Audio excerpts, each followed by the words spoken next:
Olá pessoal, tudo bem? 10 de fevereiro de 2024.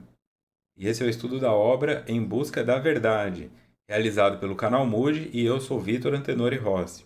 Estamos no encontro de número 32, capítulo 8.3, A Individuação. Terminaremos hoje então o capítulo 8. Para o eminente Jung, o criador do termo, o significado é que a existência se realize como individualidade do self, como perfeita integração do si mesmo, da sua totalidade, o que não significa sua perfeição, que constitui um ideal.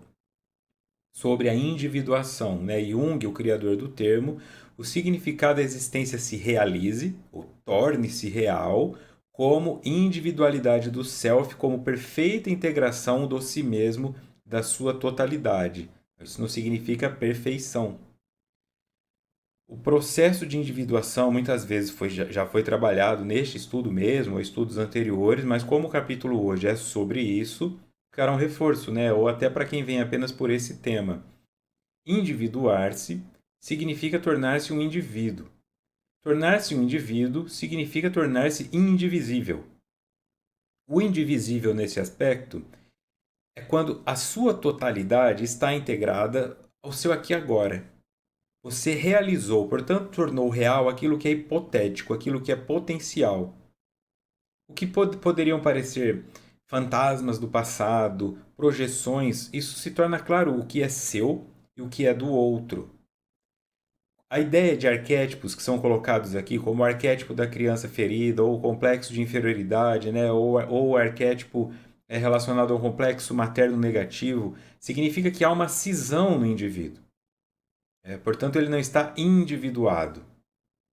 A individuação, isso, não, você não é mais divisível, significa que esse comportamento que você está atuando agora, ele é um comportamento seu, do agora. Não é um eco da sua criança ferida que compulsivamente, ou seja, inconsciente, você faz, não sabe por que está fazendo, quer parar de fazer, mas não consegue. Eu não me torno perfeito.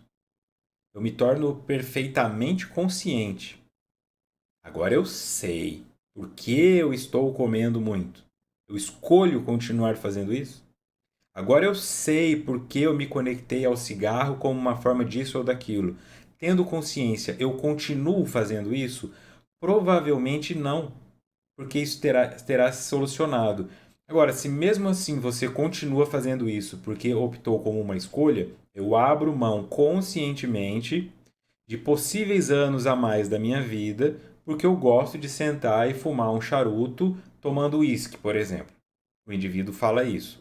Tudo bem? Quando vier, se vier um câncer de boca, né, um câncer de faringe ou de esôfago, ele estará consciente que ele fez essa escolha. Então não haverá um sofrimento. Agora, quando é aquela pessoa que entra no carro, pega um cigarro, fuma e não sabe por que está fumando, esta pessoa não, ela é divisível. Tem um comportamento dela que ela não explica. E a individuação, portanto, é eu tomo consciência de todos os processos que me formam, assumo a responsabilidade pelas escolhas daqueles que são tóxicos. Eu não vou ser perfeito, eu não quero ser santo, nada disso. E algumas coisas a pessoa entende. Eu sei que este comportamento me faz mal, mas não estou repetindo ele por conta de um paladar infantil ou porque é uma tradição familiar. É uma escolha consciente que eu faço. Por isso fala sobre não ser perfeito, ideal. É real em toda a sua essência.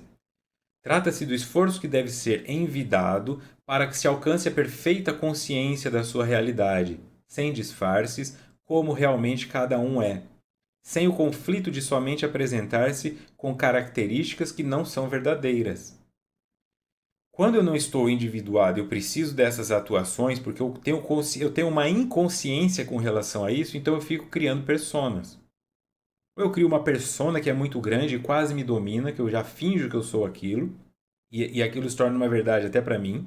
Eu seria o ego distônico, eu estou distonizado, o meu ego está distonizado do meu self, então não há uma sintonia. Estando individuado, eu não preciso dessas expressões de persona. Eu ainda assim atendo pela parcimônia a necessidades de convivência social. Então, com algumas pessoas eu vou estar consciente. Com essa pessoa aqui, eu vou ter que fingir que eu concordo com ela porque eu não quero uma briga, né? Então, você é de direita ou você é de esquerda, mas você é consciente, eu sou de esquerda. E eu tenho consciência que essa pessoa é de direita, ou eu sou de direita e eu tenho consciência que essa pessoa é de esquerda. Eu não vou tentar me impor. Eu não estou fingindo que eu acredito no que ela acredita. Eu estou apenas sendo parcimônico, né? Ou seja, moderado. Não vale a pena, eu não vou mudar a opinião dessa pessoa. A validação dela não tem significado nenhum para mim.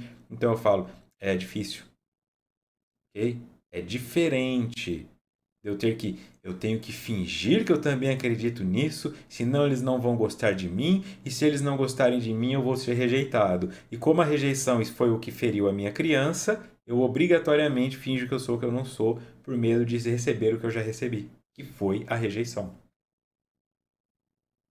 O individuado integrou essa rejeição e entende, não, não é que meu pai me rejeitou, ele era alcoolista, não é que minha mãe me rejeitou, ela estava em crise no casamento, ou ela era depressiva, ou o meu pai era narcisista. Você então entende que aquilo que você sentiu não foi uma verdade absoluta, foi uma percepção limitada de uma criança que só enxergava uma parte do mundo. Por que que minha mãe não me ama se ela é só mãe? Ela não era só mãe, ela era uma funcionária e o chefe gritava com ela em casa, ou ela era uma esposa e o marido não validava nada do que ela fazia, que era o seu pai.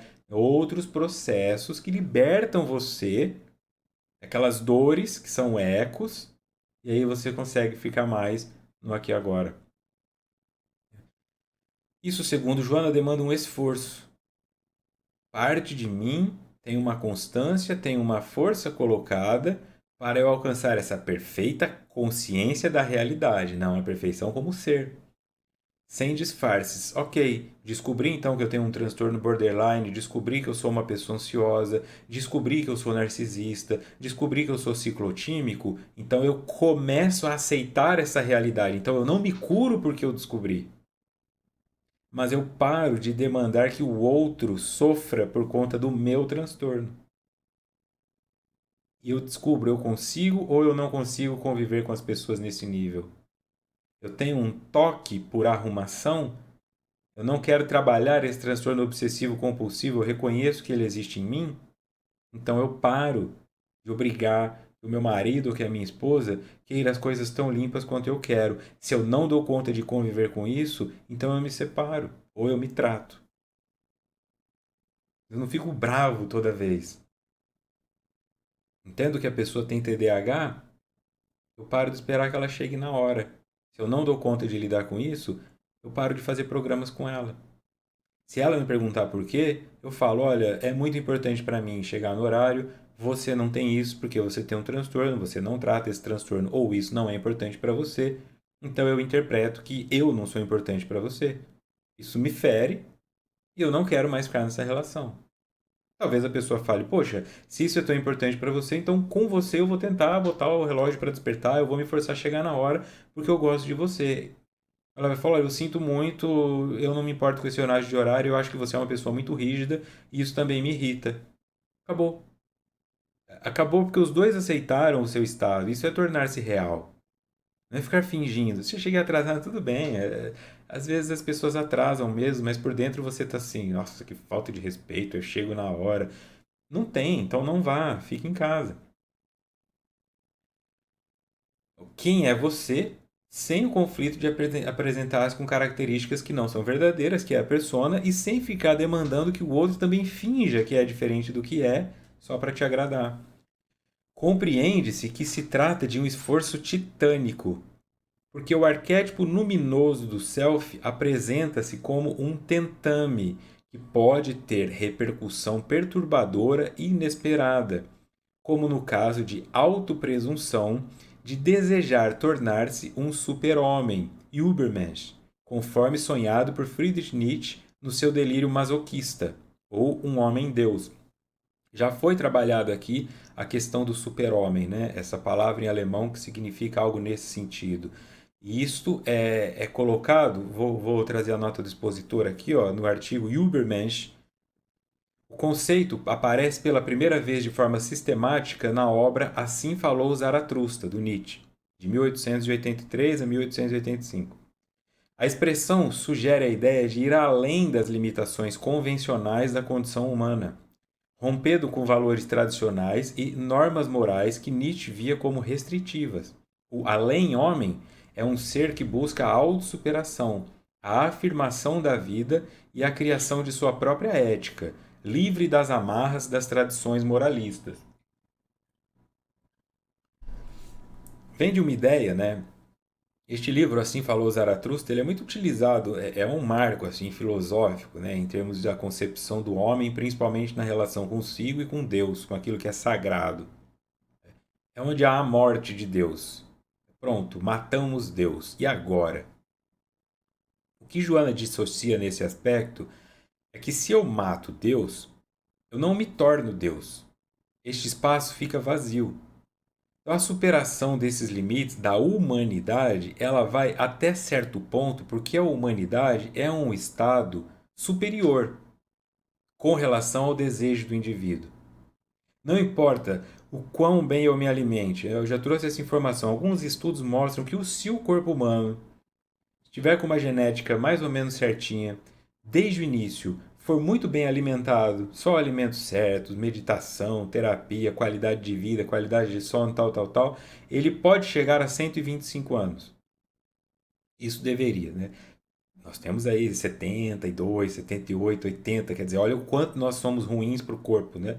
Nós perdemos em torno de 40 a 50 anos de vida que um corpo humano poderia chegar por conta de maus hábitos. Isso significa que 125, não é que a pessoa vai chegar a 125 correndo a maratona, né? É 125. É que nem esses cachorros chegam a 20 anos. Vai chegar cego, mancando, dor no quadril, mas chega. É um limite. Eu não posso. Quando eu falo que o corpo, a humanidade, ela é superior porque ela demanda uma coisa que é morrer. Não importa o que você faça, você vai morrer. Porque este corpo está em degradação constante. Essa aceitação da humanidade é o que Joana fala. Nós nunca conseguiremos ser Deus dentro dessa expressão humana, porque o corpo humano nos impõe limites. Eu não posso voar, eu não posso correr a mais do que determinada velocidade, eu posso ter um Alzheimer, eu posso ter uma demência, eu posso ter um AVC, eu posso ficar com metade do corpo, né, uma hemiplegia paralisado. É limite. Isso aconteceu quando vieram agora, né, um pouco antes da pandemia, ou logo que a pandemia entrou, essa onda de como chama? Charlatões, né? Os coaches, que não são coaches. Tá? Eu sempre reforço essa ideia. O coach é um indivíduo com experiência que ensina o outro a fazer algo. Esses que não estão fazendo nada, em vez de vender trufa, eu vou vender curso, ou eu vou vender a ideia, quando eles diziam, trabalhe enquanto eles dormem. É esse Ubermensch. É este indivíduo que não precisa dormir. Aí alguém vem e fala, trabalhe enquanto eles dormem e tem um AVC aos 35. Há um limite. A aceitação desse limite. Então, quando se fala de aceitar que eu tenho um transtorno, de aceitar que eu tenho uma limitação, a primeira delas é o corpo humano. Eu tenho uma limitação. Essa limitação se chama corpo humano. Este corpo humano precisa dormir, precisa se alimentar, precisa ser higienizado, precisa ser limpo. Da parte de enzimas que vem quando eu durmo, quando tem a liberação de melatonina, que é o sono no lugar escuro, que tem a limpeza cerebral, quando eu tenho sono REM, com sonhos. Eu não posso ir contra isso. Ficar vivendo de energético, cafeína, cocaína, então é um processo destrutivo. Nós falamos, por exemplo, de blitz, né? A polícia fez uma blitz, o time de futebol americano vai fazer uma defesa em blitz, o ataque do futebol está atacando em blitz. O Blitzkrieg, né, é esse elemento que foi colocado por Hitler quando eles estavam invadindo, ganhando espaço, principalmente em direção à França, né, quando estavam querendo dominar Paris por conta daquele ego ferido que Hitler ficou com os franceses ao perderem a Primeira Guerra. Então, era uma movimentação dele. Os indivíduos estavam ali todos em suas estratégias de guerra percebendo, os nazistas avançaram tanto, então nós vamos avançar tanto. Aí os soldados tinham que dormir. Tinham que descansar, tinham que tirar o coturno para não apodrecer o pé. O que Hitler fez? Ele dava anfetaminas e dava cocaína, né, para os seus. Eles davam isso para os seus soldados, então os soldados não precisavam dormir. Isso era Blitz. Era um avanço da marcha nazista 24 horas por dia. Ninguém dava conta de lidar com isso, porque os outros soldados eram os humanos, então eles começaram a ficar com medo. Soldados franceses começaram a ficar com medo. Eles estão chegando, eles falaram, esses caras são violentos, eles gritam, eles não dormem, eles são super soldados. Mas eles estavam drogados. E isso vai gerar uma consequência também. 24 horas, 48 horas sem dormir, não descansa, não descansa, o corpo está sentindo. Mas de repente isso vai começando a causar outros problemas.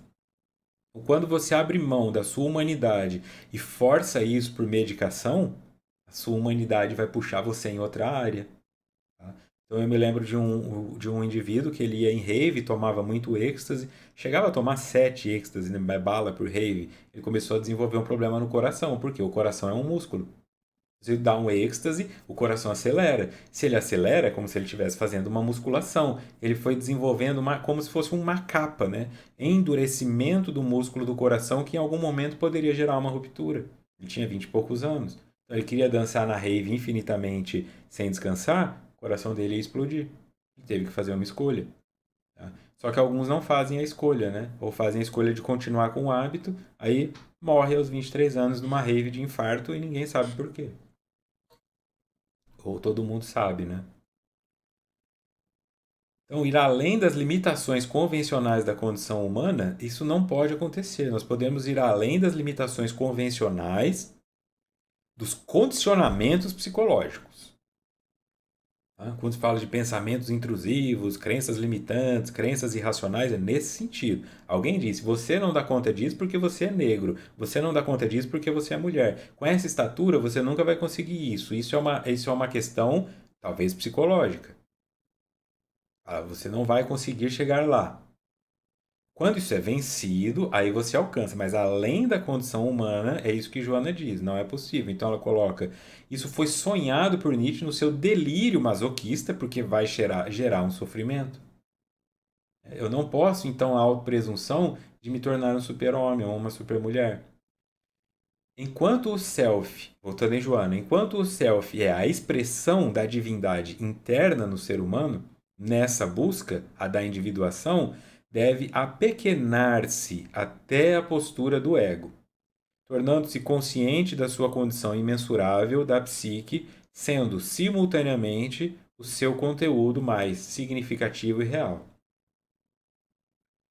O self é a expressão da divindade interna no ser humano. Na individuação, eu devo me apequenar até a postura do ego. Então, o self é tudo o que eu sou e o ego é a parte consciente do que eu sou. Eu nunca posso achar que eu sou, que eu estou, né? Assim, eu nunca posso achar que eu posso atuar mais do que aquilo que eu sei. Então, esse é o meu ego. Quando eu falo dessas questões, de repente, TDAH, ou autismo, ou borderline, estes são transtornos que estão conectados ao cérebro. São coisas sem cura.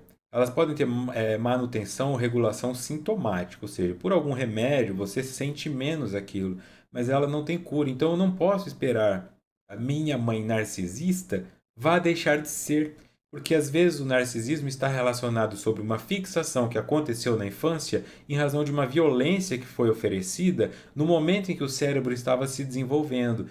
Então, é como você pegar aquelas crianças que no Japão tinha muito essa cultura, né, quando era uma época mais feudal, de que as mulheres tinham que ter o pé pequeno. Quanto menor fosse o pé de uma mulher, mais atraente ela era. Então o que elas faziam? Elas amarravam o pé forçosamente com faixas para que ele não crescesse. Mas não é que ele não crescia, ele quebrava e ele calcificava torto. Então elas ficavam com o pé pequenininho, mas a ossatura do pé era torta e isso causava uma dor insuportável. Depois de calcificado, quando o pé não crescia mais, ok, só que aquilo já tinha crescido de uma forma torta, então aquilo ia gerar problemas depois no tornozelo, nos joelhos, nos quadris, era um sofrimento. Então essas mulheres ficavam com o pé tamanho 32, 33, adultas. Você pode pesquisar isso, tem fotos, é horrível. Ali ia crescendo, as outras mulheres iam colocando faixas para que o pé não passasse. É nesse sentido. Então, o narcisismo, todos nós passamos pelo narcisismo na infância. É uma fase do nosso desenvolvimento que é natural. Que é aquele momento em que a criança só pensa nela. Ela não quer dividir as coisas, ela acha que o mundo gira ao redor dela. Ela não se importa se a mãe vai tomar banho ou não vai tomar banho. Ela não consegue enxergar o outro. Depois é que ela vai entendendo que existe outra criança. Ela vai para a escolinha, aprende a dividir o brinquedo, entende que se ela dá o dela, ela também ganha o do outro. Ela começa a desenvolver um aspecto social.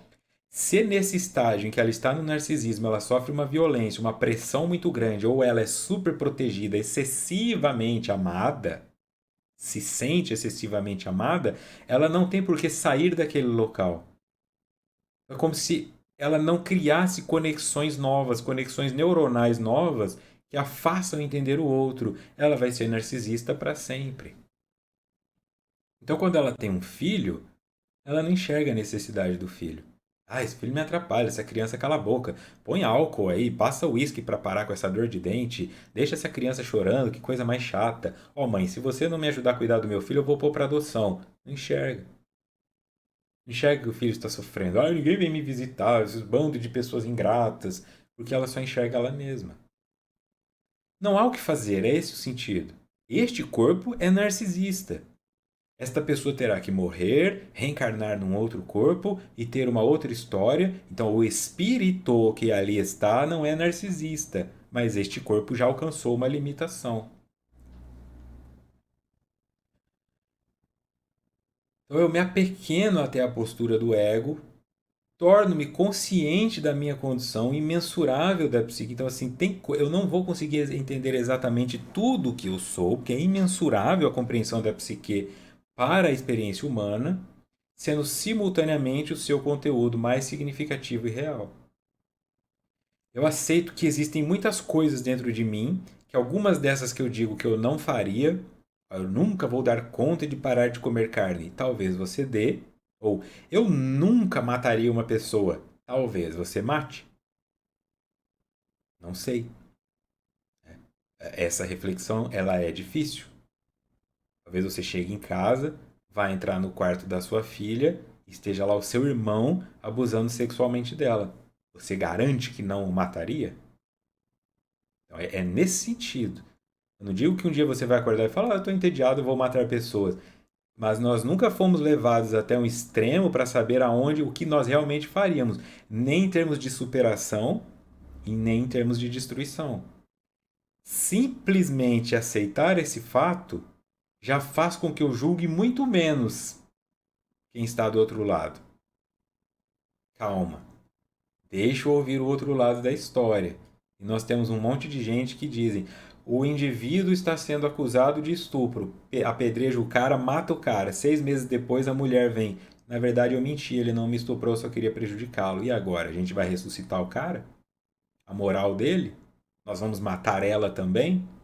O que acontece? Então não dá tempo do indivíduo se defender, porque todos estão negando a própria humanidade e não aceitam que uma pessoa pode mentir que está sofrendo violência. Eu já vi casos, já passei por situação onde a pessoa se batia, batia a cabeça na parede para ficar com o rosto marcado, para depois dizer que foi espancada. Então, se ela já sai da rua com o rosto todo roxo falando ele me bateu, os vizinhos já se juntam, lincham o indivíduo e na verdade ele não fez nada. Espera aí, eu preciso aceitar que existe humanidade em todos, não só em mim. Trata-se da conquista dos valores que se encontram programados para o vir a ser e que podem ser logrados mediante o esforço de superação sobre o ego, por meio das renúncias e compreensão do significado existencial. Conquistar valores que se encontram programados para o vir a ser, ou seja, potenciais que estão adormecidos. Isso está na minha programação, no meu código, como se fosse uma página em HTML ou Delphi, e que podem ser logrados mediante o esforço de superação sobre o ego. Ou seja, eu tenho que superar o ego, eu preciso me tornar mais consciente do que eu sou. Eu tenho que ler coisas novas, eu tenho que assistir coisas novas, ouvir coisas novas, eu tenho que buscar autoconhecimento, saber mais a meu respeito, processos terapêuticos meditativos, análise das minhas projeções de sombra, por que esse comportamento do outro me incomoda tanto, por que esse comportamento do outro me causa tanta admiração. Então, isso é superar o ego. Não é deixar de existir. Eu sou manso, pode me bater, pode me xingar, pode levar todas as minhas coisas, eu sou desapegado. Não, superar o ego é ir além do que se conhece. É alcançar um conhecimento novo a cada dia. mediante o esforço de superação por meio das renúncias e compreensão do significado existencial. Então, ao que eu renuncio? A minha ignorância. Eu vou ter que abrir mão de coisas que até ontem eu falava, poxa, isso era uma verdade. Então, a sociedade não teve que abrir mão da ideia de que a homossexualidade era uma doença, e aí já nem falam mais homossexualidade, a homoafetividade é uma coisa de que vai além. Não tiveram que superar a ideia de que a mulher é inferior para a execução de determinadas tarefas, ou que tem coisas que o homem não deve fazer. Isso não foi uma renúncia. Alguns não conseguiram renunciar isso até hoje. Tem gente que se chegar em casa para visitar o amigo e ele estiver com um avental florido porque está lavando a louça, vão fazer piada. E a esposa, depois de castigo hoje, chama de patroa, né? A patroa tá brava, não deixa você sair. Não, eu não quero ir porque eu quero ficar com a minha esposa. Ih, tá dominado, tá no chicote. Não, a companhia dela é legal e eu quero assistir uma série que nós estamos vendo. Ih, é frouxo, entende? Isso é abrir mão. Tá bom, o cara não quer sair para tomar cerveja comigo, ele quer ficar ali com a esposa assistindo uma série. Por que que isso é inferior? Por que que ele está dominado? Às vezes o próprio indivíduo tem esse constrangimento e inventa desculpas. Eu abro espaço para o novo, renunciando ao velho, que funcionou até aqui, mas agora não funciona mais. E eu começo a buscar mais compreensão sobre as coisas que antes para mim não faziam sentido. Porque hoje você pode se irritar com esses meninos de cabelo baixo, só loiro em cima, com o bigodinho. Ah, tudo tem cara de bandido. Mas na sua adolescência, quando você usava calça larga de skatista, você também tinha cara de bandido. E lá atrás, quando o pessoal dos anos 70 usava um shortinho apertado e uma camisa apertada, eles eram viados. Era isso. O pessoal de 40, 60 anos sempre vai achar que o adolescente é bandido, tá perdido, é maloqueiro, né? Peraí, por que que eles estão assim? Por que que as meninas estão se vestindo assim? É um processo que vai se transformando, né? Então, por que que as mulheres estão cada vez mostrando mais partes do corpo? É um processo que se transforma. Na época da banheira do Gugu também não era assim. Depois não vê uma coisa mais conservadora. Então isso vai, você não olha para isso e pensa, todas elas são promíscuas. Este é o pensamento que deve ser evitado. Este é o pensamento. Porque em algum momento você vai ter uma mulher ou mesmo um homem, né? Que está ali só com um top e um shortinho e não tem promiscuidade, é apenas uma percepção de como está relacionado com o corpo. E lá no convento, uma freira toda coberta que é promíscua. É, não cabe um julgamento nesse sentido. É apenas a fase, né? A fase. Para o adolescente é muito difícil se vestir diferente dos outros. Então muitos nem queriam estar vestidos daquele jeito, mas acabam se vestindo assim. Então eu conquisto valores que estão programados no vir a ser, faço um esforço de superar o que eu conheço, renuncio a algumas questões e passo a buscar uma compreensão melhor do significado existencial.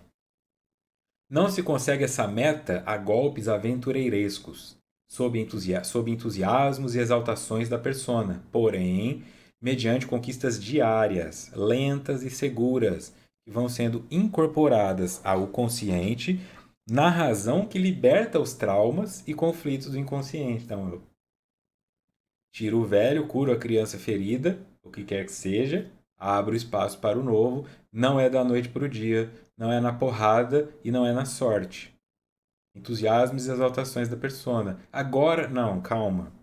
Eu sei que esse estudo, às vezes, ele te deixa triste, que você ouve coisas que não queria, e às vezes ele te dá uma injeção de ânimo e você fala, amanhã não é nenhum nem outro.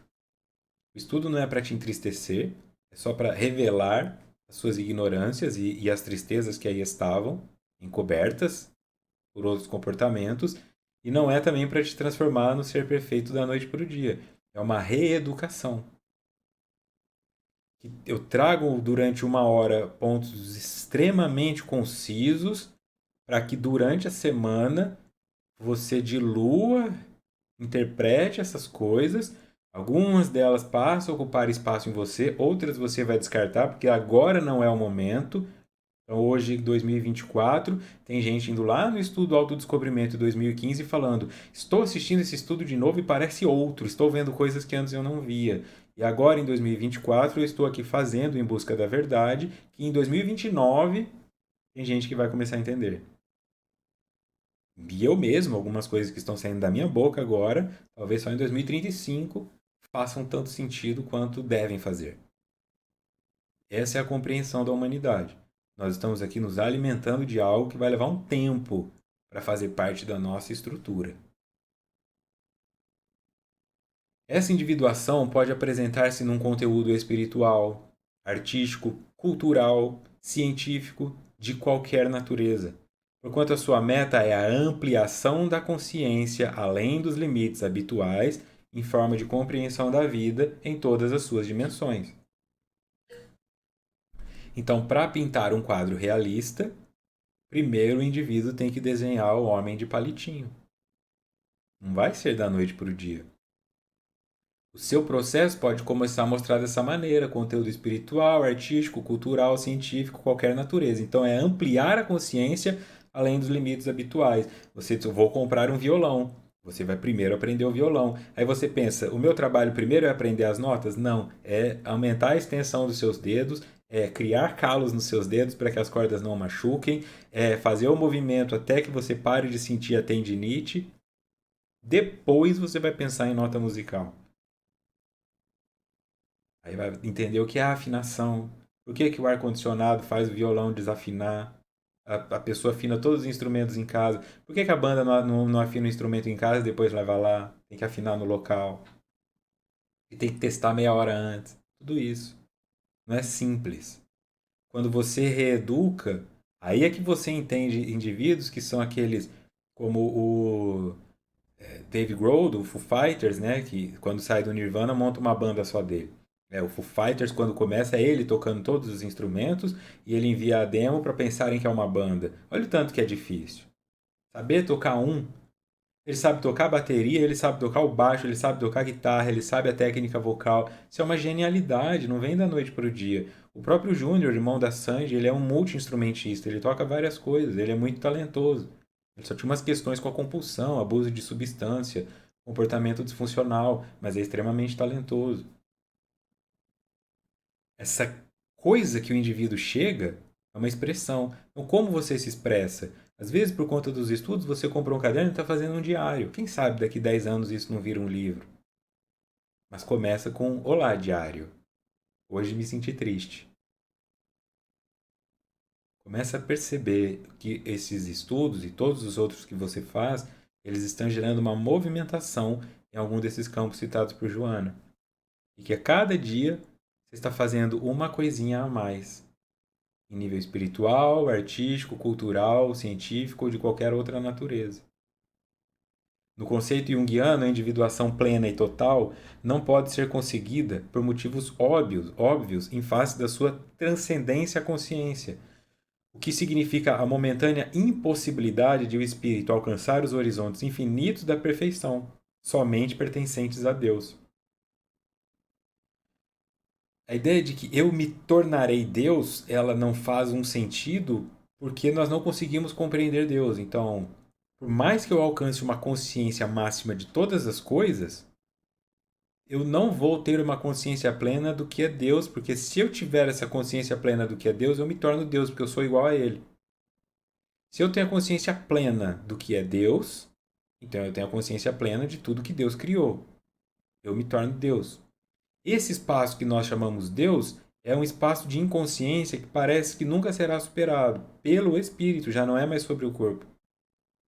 Sempre haverá uma regência do universo que não pode ser manipulada por nenhum indivíduo. Então ninguém conseguirá alcançar um estado tão grande que chegue a um momento onde consiga tirar, por exemplo, a gravidade do universo.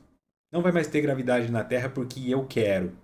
Não há indivíduo que conseguirá fazer isso. Porque isso é uma força superior a todos os indivíduos. Essa é a ideia proposta aqui.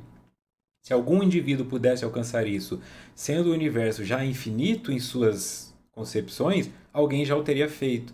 Então, o Stephen Hawking, quando ele estava tentando provar se existia ou não viagem no tempo, ele fez uma festa para os viajantes do tempo e não contou para ninguém. Se existir, e depois ele publicou isso. Então, se existissem viajantes do tempo igual hoje, eu sei que ele fez essa festa. Se for possível viajar no tempo, o que eu faria? Eu voltaria lá para estar presente na festa dele. Como ninguém apareceu, ele presumiu que a viagem no tempo não existe e nem existirá. Olha que genialidade. Então, se alguém fosse capaz de se desenvolver até ser maior que Deus ou igual a Deus, nós já saberíamos disso, porque as leis naturais já teriam se modificado em algum momento. Mas se isso não aconteceu, é porque esse estado é inalcançável. Todo o seu esforço deve ser direcionado em favor da superação dos impulsos, dos instintos agressivos e de natureza egóica, desenvolvendo os sentimentos de identificação com a harmonia e o bem-estar, com os labores da solidariedade que fomenta o progresso de todos, a autoiluminação. A autoiluminação citada no encontro anterior, quando falei do Buda, que Joana falou do Siddhartha, né? Todo o nosso esforço deve ser direcionado em favor da superação dos impulsos dos instintos, ou seja, o que é compulsivo, que eu faço sem perceber, e de natureza egóica, porque eu estou consciente de que aquilo é a melhor coisa que existe, porque eu acho que não existe algo melhor do que o que eu sei. Eu desenvolvo então os sentimentos de identificação com a harmonia e o bem-estar. Qual é a minha função no mundo? Então eu não preciso ter razão o tempo inteiro. Essa é a parcimônia que também já foi citada. Labores da solidariedade que fomentam o progresso. Então, eu não preciso provar para você que eu estou certo. Eu falo, você tem razão. Vou pensar sobre isso. Porque eu não preciso. Eu quero estar em harmonia. Se eu estou consciente de que o que eu sei é o suficiente para mim, eu presumo que o que você sabe é suficiente para você. Se você está tentando me forçar a acreditar no que você acredita, eu não posso me tornar igual a você tentando te convencer que você está errada. Eu deixo você sentir-se certa, porque não faz diferença para mim se você acha que eu estou certo ou não. Se eu tiver que refletir no que você diz, porque talvez você tenha razão e eu esteja errado, eu vou fazer isso. Mas não precisa ser agora na sua frente. Eu medito. É, um ponto do que ela falou, ela tem razão. Mas o resto eu acredito que não, porque a ciência já invalidou isso, porque a minha experiência já invalidou isso. Então tá bom, é só uma ignorância dela. Ela não me pediu ajuda, então eu também não vou ajudá-la. Ela está tentando me impor uma ajuda que eu não pedi, então eu também não preciso aceitar. Quando se inicia a identificação desses conteúdos graves, normalmente surgem a angústia, a rejeição de si mesmo, a surpresa com os significados mórbidos e perversos, vulgares e destituídos de sentimento que se encontravam adormecidos, podendo produzir alguns transtornos neuróticos. Por quê? Eu estou dizendo aqui, meu Deus, eu nunca tinha pensado que talvez eu poderia matar o meu irmão se ele abusasse da minha filha. Então existe, aí a pessoa desespera. Puxa, acabei de descobrir que na verdade eu estava errada. Eu estou tentando impor às pessoas o meu valor? Então eu sou egoísta? Será que eu sou narcisista? Dói? Dói. Então, a terapia não dói porque a terapia te causa dor. A terapia dói porque ela te ilumina. Quando você descobre que você está agredindo, que você não é só a vítima, isso gera um remorso, uma vergonha, é como olhar um vídeo que você estava dançando ridiculamente, mas porque estava bêbado achou que era o máximo. Caramba, olha a roupa que eu estava usando, olha que vergonha que eu passei, como é que eu volto no tempo e desfaço isso? Você fica mal. É aquela mesma pessoa que te viu naquela festa que você fica constrangido dela, porque você lembra, você tornou-se consciente. Você vai se tornar consciente agora de que você foi abusivo para o seu filho. Você foi super protetora, por isso que agora ele não consegue se relacionar com ninguém. É responsabilidade sua. Você fez isso compulsivamente. Mas não adianta agora se martirizar por isso. Mas foi. Foi. Ai, meu Deus. Se eu não estou consciente de que eu tenho essa humanidade, de que cada vez que cada estudo que você assiste aqui vai fazer você perceber coisas que não percebi, então nem faça. Se você veio aqui para eu e Joana batermos palma para você, não venha. Mas se você veio aqui para nós te apedrejarmos, não venha também, porque não é essa a intenção. Trazer vários exemplos, várias telas, várias projeções para ver se alguma faz sentido para você.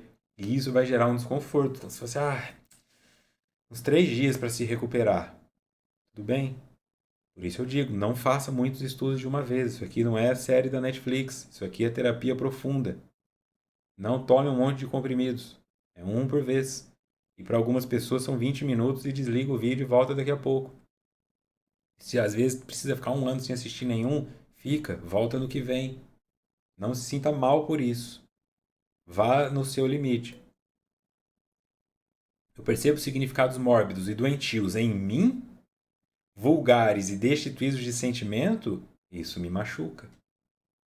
Após as primeiras experiências nirvânicas, a sede de progresso, de imortalidade, de sublimação retorna, e o trabalho interior prossegue, porque o repouso absoluto seria a negação da própria vida, a perda de sentido psicológico da evolução.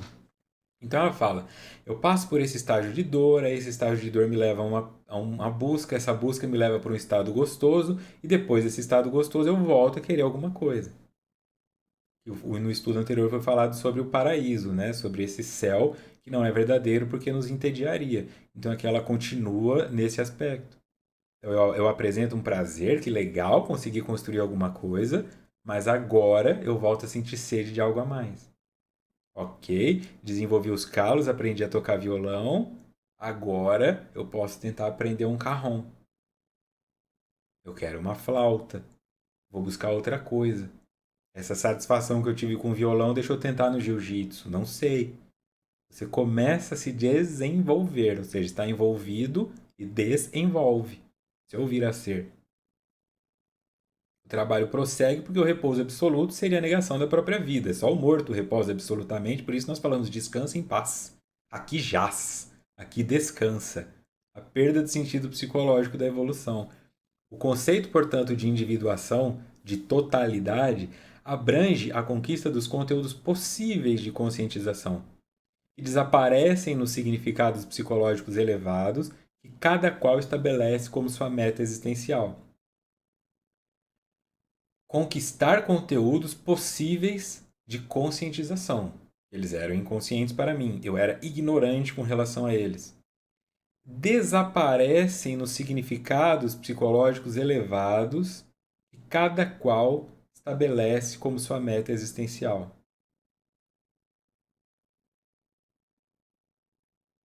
Tudo isso que você conquistou até agora te trouxe até aqui e agora vai ficar. Não vai ficar no esquecimento, vai ficar na base. O telhado da tua casa vira o alicerce para o próximo andar. Isso é edificação. O que você achava que era teto, na verdade é o piso. A certeza que você tem agora, ela é só o primeiro passo para a próxima incerteza. Você busca ampliação. Quando você modifica a sua meta de vida, o seu sentido existencial, ok.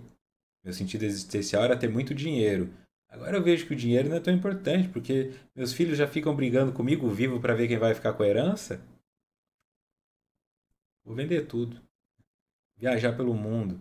Eu já vou vender todas as coisas e dar herança para eles em vida. E aí talvez você descubra que ninguém mais vem passar o Natal na sua casa. Está liberto de filhos egoístas. Está com a dor de ter filhos egoístas, mas liberto de filhos egoístas. O que você vai fazer com essa nova informação? Chorar por isso? Se irritar com isso? Ou trabalhá-la para que ela não te afete mais? Aí você fica triste por eles. Que pena que eles são egoístas e vão ver o pai só depois que o pai morrer. Que triste para mim ter filhos egoístas, porque eu queria que eles me visitassem, mas eles não visitam. Mas isso é uma aceitação da sua realidade. Não tem uma varinha mágica que vai fazer seus filhos pararem de ser egoístas. Oi, papaizinho querido, vamos passar o Natal com você. Não. Você começa a criar um outro grupo e de repente o grupo da hidroginástica, o grupo da viagem da CVC ou o grupo do CrossFit, daqui 3, 4 anos você está com uma ceia de Natal com 7, 8 pessoas. Nenhum é do teu sangue, mas eles te amam. Você aprendeu a viver com essa limitação. E não é culpa sua. Quando isso não ocorre, estabelece-se a neurose moderna como a que toma conta da sociedade atual. Esse tipo de transtorno neurótico expressa-se em forma de ansiedade, insatisfação, frustração, desconfiança e solidão, asfixiando os mais belos ideais da humanidade intelectualizada, tecnologicamente rica e profundamente infeliz em seu sentimento pessoal. Porque eu escolho o empossamento. Aquele conhecimento que eu tenho é um lago. Se eu transformo esse lago em um rio, ou seja, tem um lago. Aí eu cavo a parte de cima para conectar ele a um rio, isso vai enchendo e ele vai construir uma parte de baixo para então ele passa a ter uma entrada, uma saída e ele vira um afluente que vai conectar a um rio e esse rio desaguará no mar, que é Deus. Se eu fecho isso porque eu estou só no meu consciente, vira um lago. Esse lago não recebe mais informações de fora e ele nem cede para lugar nenhum. O que, que acontece? Eu começo a ter um pântano. Lodo, sapos, moscas, né? Moscas que extraem o sapo. Eu começo a ter podridão. Então eu abro a minha boca, sai cheiro de esgoto. Né? É isso que eu. Ai, meu Deus, que coisa horrorosa que a pessoa está falando. Pleno 2024, ela está falando isso. Isso é o cheiro de esgoto. Isso é alguém que ficou empossado. Não se permitiu. E isso vai gerando sofrimento. Então, Joana fala: quando você fica empossado, ou seja, só no seu ego, só no que você sabe e não se abre para o novo, você vai ter ansiedade, vai ter sentimento de insatisfação, frustração, desconfiança, solidão. Isso a asfixia, porque não há troca, então não há o oxigênio, você está com a respiração presa, está em apneia. Os mais belos ideais da humanidade, que é intelectualizada, tecnologicamente rica, só que infeliz em sentimento pessoal. Desesperados, assim. Os efeitos imediatos são as depressões bipolares na área da afetividade, a síndrome do pânico, as fugas hediondas pelo suicídio, homicídio, as opções tormentosas pela violência, pelo estupro, pelo esdrúxulo e primitivo no comportamento para chamar a atenção em face do desprezo que as suas vítimas sentem por si mesmas. E aqui, meu Deus do céu, o que as pessoas estão fazendo para chamar a atenção é vergonhoso, constrangedor, patético, porque estão com dor. E o que, que elas fazem com essa atenção? Nada, é uma pessoa biscoiteira, né? Tá procurando um biscoito. Posto uma foto para alguém falar, linda, linda, alguém me chamou de linda hoje, mas o que, que eu vou fazer com isso? O que, que eu faço? Nossa, maravilhoso você, super inteligente. O que, que eu faço?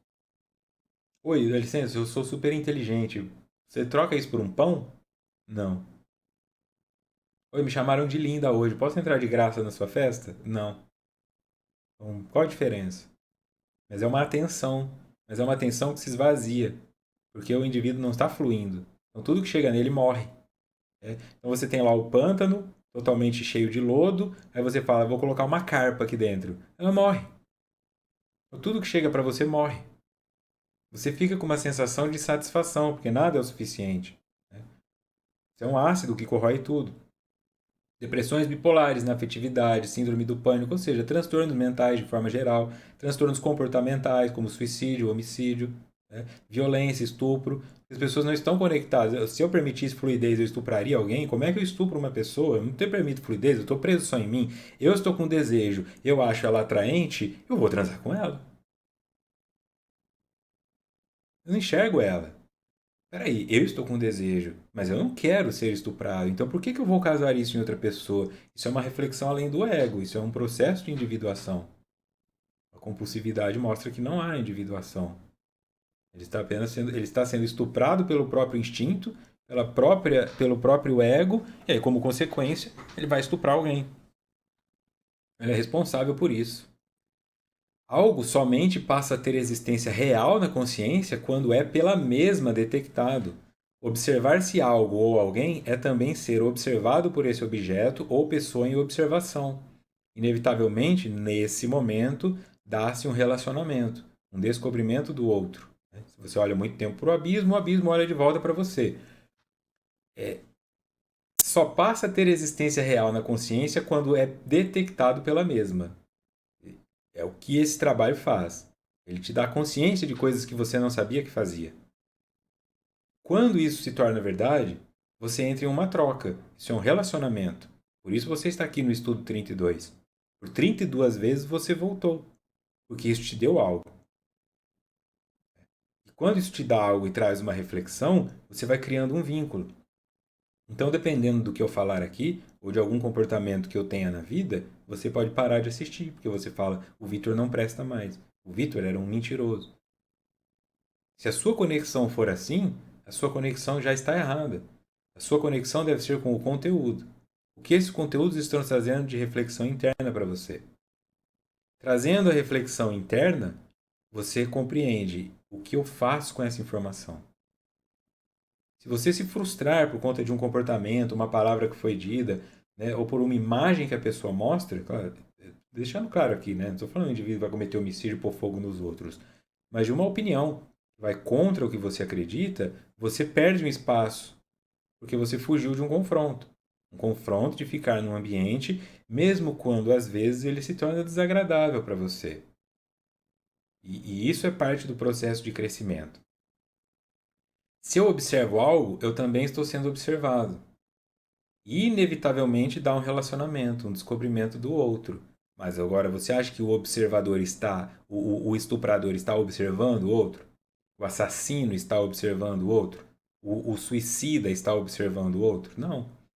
Porque ele não está nem observando a si mesmo.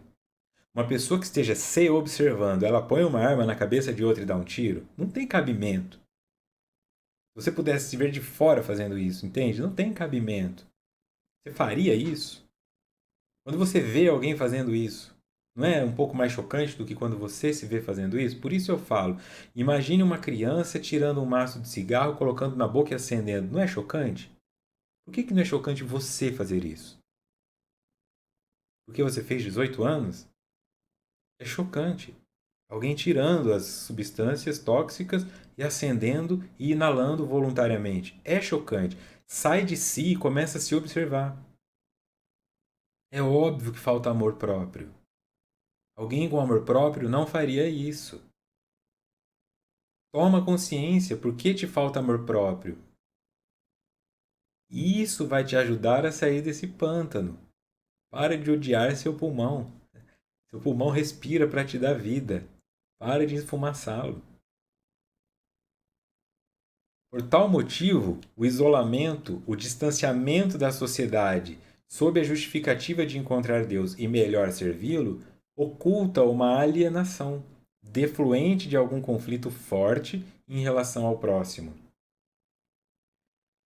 Então, segundo Joana, quando eu me isolo, tá, tem que haver uma troca para crescimento. E quando eu escolho me isolar, distanciar da sociedade, falando eu vou meditar na montanha, eu vou morar na fazenda, eu não quero mais saber dos seres humanos, ou então eu estou indo em direção a me encontrar com Deus, eu na verdade estou me alienando de um conflito.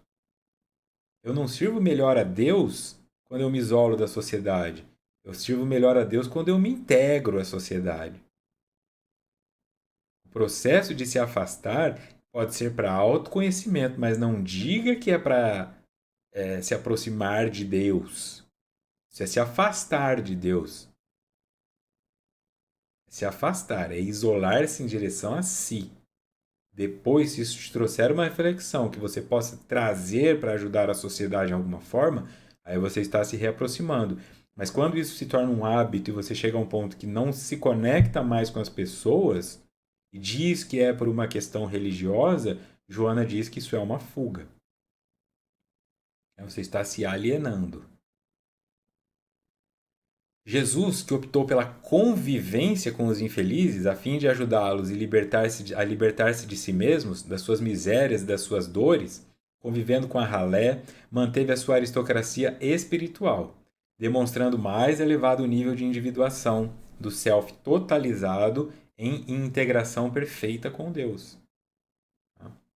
Então, ele mostrou um nível elevado de individuação, mas continuava humano. Isso não pode ser esquecido. Ele tinha uma aristocracia espiritual, ele era espiritualmente superior àqueles indivíduos, mas socialmente ele convivia com eles. Não julgando, convidando. Essa é a pergunta. Fala, bom, eu tenho que olhar para a coisa e eu vou criar um relacionamento com ela. É isso que eu estou te convidando a fazer. Olha para o seu pulmão e cria um relacionamento com ele. Olha para o seu intestino e cria um relacionamento com ele. Olha para o seu coração e cria um relacionamento com ele. Você vai dar gordura para alguém que você ama? Você vai dar nicotina para alguém que você ama? Você vai dar fumaça para alguém que você ama? Você vai dar carboidrato em excesso para alguém que você ama? Não vai. Toma consciência. Isso é um convite para que você pare. Não é uma culpa para que você pare. Falta amor próprio. E se falta amor próprio, falta tudo. Porque Deus é amor. Deus não te daria o cigarro.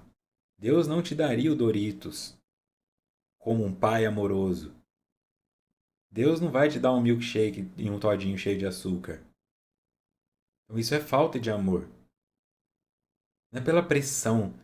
Senão vai morrer, senão vai ficar doente. Esquece isso.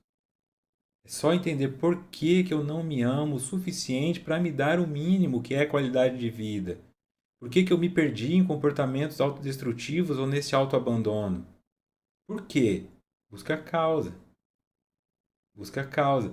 Faz o movimento do estudo anterior. Busca a causa do sofrimento e vai buscar uma maneira de cessá-lo. Você está em sofrimento, só não percebe isso. Seguir-lhe o exemplo, reflexionar nas suas palavras e, sobretudo, nos seus exemplos, é a mais segura diretriz para encontrar essa individuação. Mediante a conquista da individuação, a fissão da psique torna-se unidade. Seguir o exemplo, integrar-se às pessoas, separar-se dos tóxicos. Ele se integrava à sociedade, compreendia as limitações de cada um e ele não ficava fazendo média com o fariseu, com o publicano. Ele não fazia média.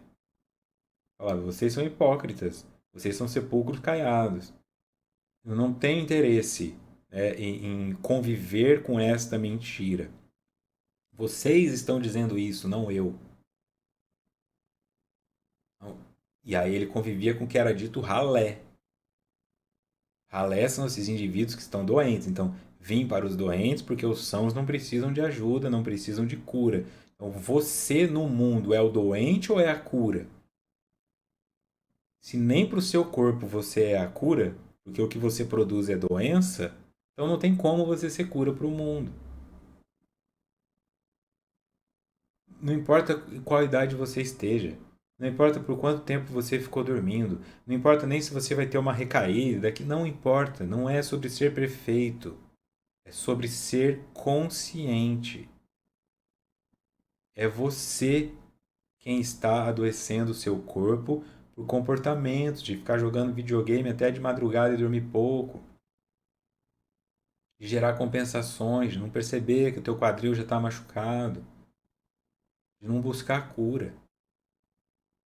Aí, se a cura te propõe, ó, você vai ter que mudar a alimentação, vai ter que mudar os hábitos, vou ter que fazer, vou ter que fazer, mas hoje está chovendo, mas hoje não existe isso, não existe o amor. Quando você está apaixonado, a pessoa fala, vem aqui em casa, eu não vou porque está chovendo. Seu filho fratura o braço, não vou levar no ortopedista porque está chovendo. Não tem isso. Você vai caminhar com chuva, você vai para o crossfit com chuva, você vai comer bem mesmo que seus parentes não estejam aí. Você entende que não é um esforço, é uma troca. Quanto mais coisas positivas você der para o seu corpo, mais saudável o seu corpo fica e você alcança coisas mais positivas para sua mente, para sua vida financeira, para os seus afetos. Tornando-se cura para si, se você está se alimentando de cura, aí você pode servir cura para o mundo. E se eu posso fazer isso, por que que eu escolho não fazer? Eu me torno então indivisível. Eu não deixo de fazer isso porque eu estou acima do peso. Eu não deixo de fazer isso porque eu sou ciumenta. Não, eu trabalho essas coisas, eu me reorganizo. Eu posso fazer tudo que o meu corpo alcança como limite humano. Eu não deixo de fazer coisas por limites impostos pelos maus hábitos de higiene mental, de higiene corporal, de alimentação. Então, mediante a conquista da individuação, a fissão da psique torna-se unidade. E as pessoas olham para mim e falam: esse indivíduo é moderadamente saudável, parece uma pessoa estável mentalmente, tem um corpo parece bem cuidado, né? Tem uma situação financeira bem cuidada, tem uma vida social bem cuidada. Ele olha para você e fala: medianamente falando, não é para ficar hipertrófico gigante da academia, ou dirigir um carro importado porque ficou milionário, ou virar o novo Zen guru. Não. É sobre ser moderadamente estável em todas as áreas da vida. Porque você se ama, e em todas elas você se nutre de amor. Uma conquista. Próximo encontro, dia 13 de fevereiro, se não me engano é na terça de carnaval. Começaremos o capítulo 9, Busca Interior. Nos vemos então no próximo encontro, aí acredito que seja no carnaval, tá? Que tenhamos sabedoria de elaborar todos esses conteúdos que aqui são oferecidos. Até a próxima.